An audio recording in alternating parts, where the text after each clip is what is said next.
Assalamualaikum warahmatullahi wabarakatuh. Perkenalkan, nama saya Muhammad Dhafar Rehan. Saya dari Teknologi Rekayasa Otomasi tahun 2022 dengan NIM akhir 035. Pada video kali ini saya akan menjelaskan bagaimana cara mulai dari menginstal sampai menggunakan Visual Studio Code atau menggunakan pemrograman Python yang mana saat ini kita gunakan untuk finger detection atau untuk pengenalan dari jari atau tangan seperti itu. Oke, langkah awal, jikalau kita belum memiliki Visual Studio Code, kita bisa download dengan free ke halaman webnya.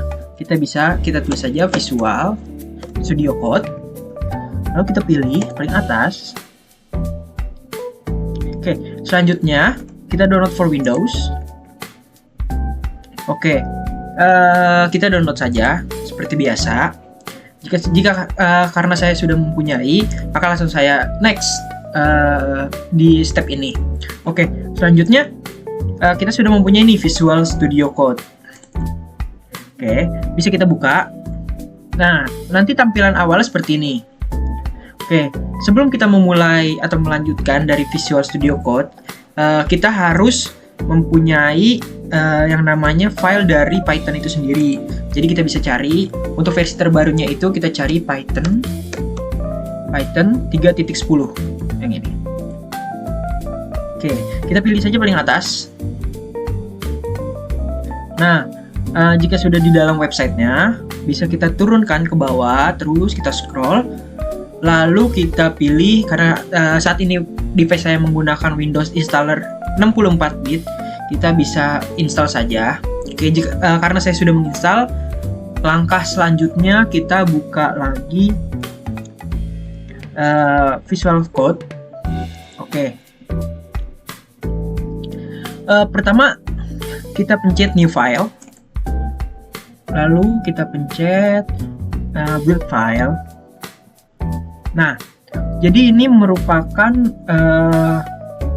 workspace atau workspace yang mana digunakan untuk kita taruh nanti codingan dari Python itu sendiri. Nah, sebelum kita lanjut mengcoding ataupun melakukan pemrograman Python, kita harus mencari atau kita harus menginstal terlebih dahulu extensionnya. Oke, dari extension itu sendiri kita bisa melihat atau kita bisa menginstal dari aplikasi. Kita pencet. Nah, ini sudah keluar karena saya sudah menginstal juga. Nanti kalian yang belum menginstal, kalian bisa menginstal 3 aplikasi ini. Yang pertama ada Python, ada PyLens. Yang sebenarnya yang penting itu hanya 2 ini saja, Python dengan Python debugger. Oke. Jika sudah, nanti tampilan seperti ini. Jika belum, nanti kalian install aja. Oke. Jika kalian tidak bisa menginstal karena tadi juga saya sedikit tidak bisa menginstal, coba kalian bisa cek terlebih dahulu dari internet yang kalian gunakan, seperti itu. Oke, selanjutnya jika kalian sudah menginstal kedua ini, lalu kita kembali yang tadi. Oke, new file, kita Python file. Nah, karena pertemuan ini kita menggunakan AI atau Copilot dari codingannya. Maka kita buka yang paling sering saya gunakan, yaitu GPT. Oke, kita bisa gunakan GPT. Nah, kita pencet saja GPT seperti biasa. Nah, langsung saja kita pencet atau kita cari. Karena pada video ini saya akan membesar atau mengecilkan dari volume menggunakan tangan, maka kita cari script atau codingan Python untuk gestur tangan, membesarkan dan mengecilkan volume menggunakan jari. Oke, langsung saja kita tunggu. Berikut adalah kode Python untuk mengontrol volume menggunakan gestur tangan berbasis jari dengan OpenCV dan MediaPip. Oke, nah Jadi sebelum kalian memasukkan dari kode Python, nah kalian membaca dulu. Pastikan kamu telah menginstal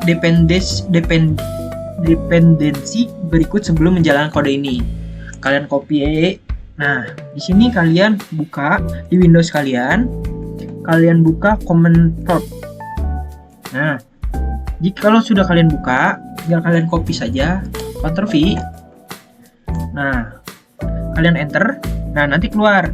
Nanti karena saya tadi sudah mendownload, maka tampilannya seperti ini. Jika kalian belum mendownload, nanti akan di-download di command prompt atau diinstal. Oke, ini kan sudah. Kalian close saja. Jika sudah, nah ini kan kodenya yang sudah. Di sini juga lengkap cara kerjanya. Nah, mendeteksi tangan menggunakan media Phelps hand, menghitung jarak antar ibu jari dan jari telunjuk, mengubah jari menjadi skala volume dengan dan lain sebagainya. Oke. Ini tinggal kita copy aja. Yang tadi di sini. Oke. Langsung kita Ctrl V. Nah, ini sudah ada semua. Oke. Langsung saja kita next atau kita sebelumnya bisa kita save dulu. Nah, kita save dulu.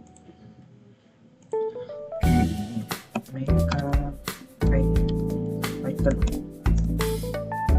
Oke, ini gestur volume. Oke, jika sudah save saja.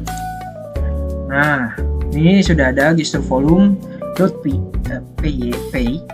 Langsung kalian run Python file.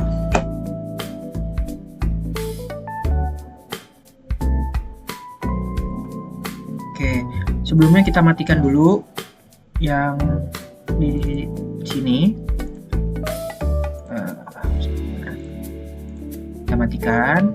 Oke, kita kembali lagi. Langsung.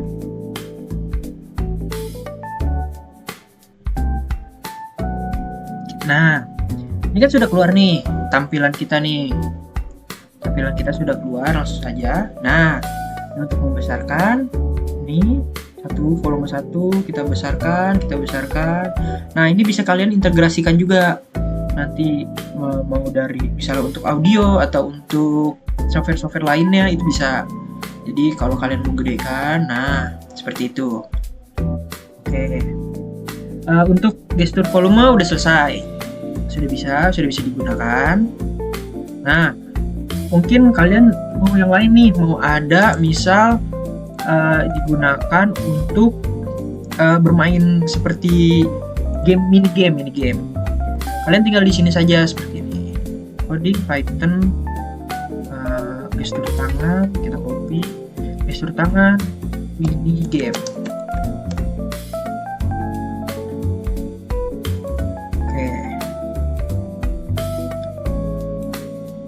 Nah, ini kalian pasti juga nih kalau ini udah di-download atau belum. Kalau tadi kan udah kita install nih. Itu sama aja kayak yang tadi. Nah, kita tunggu aja. Kita tunggu AI-nya masih memproses.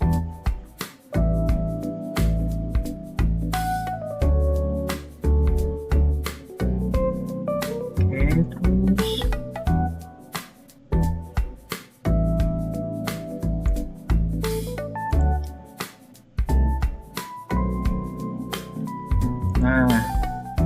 masih belum. Nah, cara bermainnya nih kita juga bisa tahu nih cara bermainnya seperti apa. Nah, kita copy aja. Lalu kita masuk ke sini lagi. Nah, ini kita ganti. Nah, tadi belum copy berarti. Copy. Nah, kita ganti.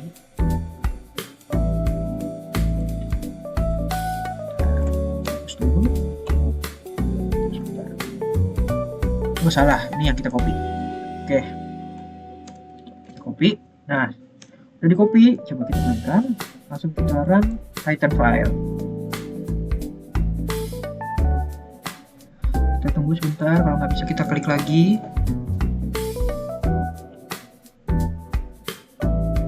Kita tunggu. Nah ini bisa.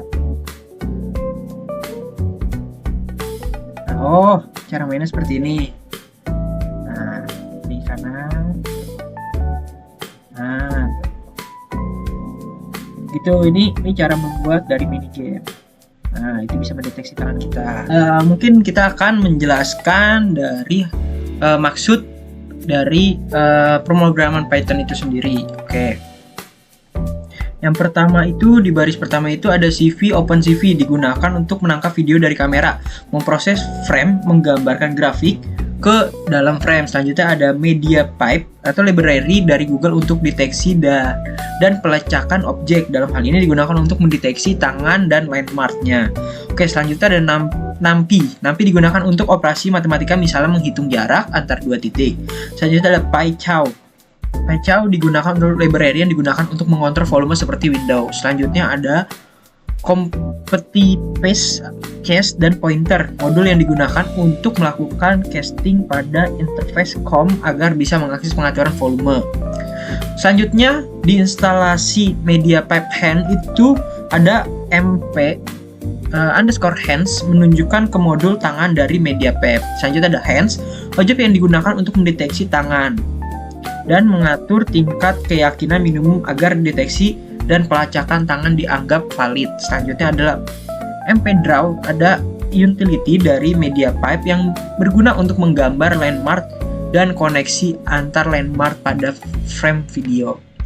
Selanjutnya ada audio utilities get speakers atau mengambil perangkat speaker default yang digunakan oleh sistem. Selanjutnya ada device aktif, adalah mengaktifkan interface untuk mengontrol volume. Selanjutnya adalah mengkonferensi interface yang dihasilkan ke tipe sehingga kita dapat memanggil fungsi untuk mengatur volume. Selanjutnya ada mendapatkan range volume system, yaitu volume.getVolumeRange, mengembalikan rentan volume yang digunakan oleh sistem, biasanya berupa nilai minimum dan maksimum.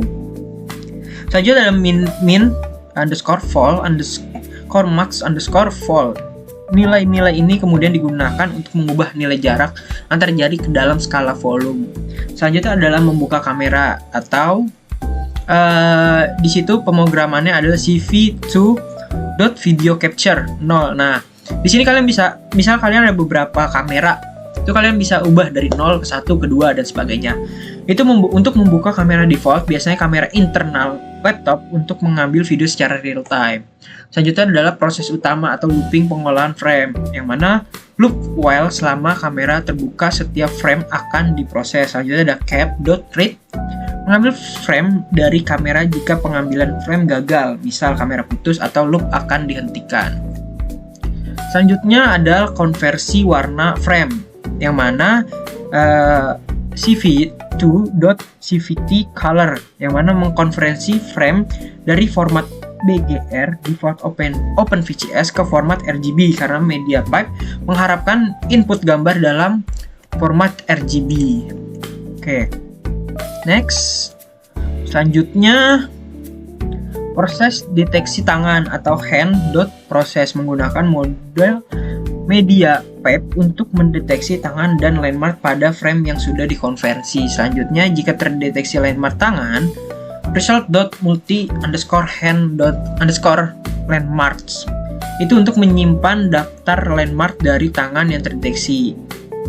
Oke, selanjutnya kita konversi koordinat ke 1 pixel, dimana itu frame mendapatkan ukuran tinggi atau lebar. Konversi adalah koordinat landmark yang awalnya dalam bentuk normalisasi nilai 0 dan 1 dikonversi ke pixel dengan mengalihkan dengan lebar dari tinggi frame.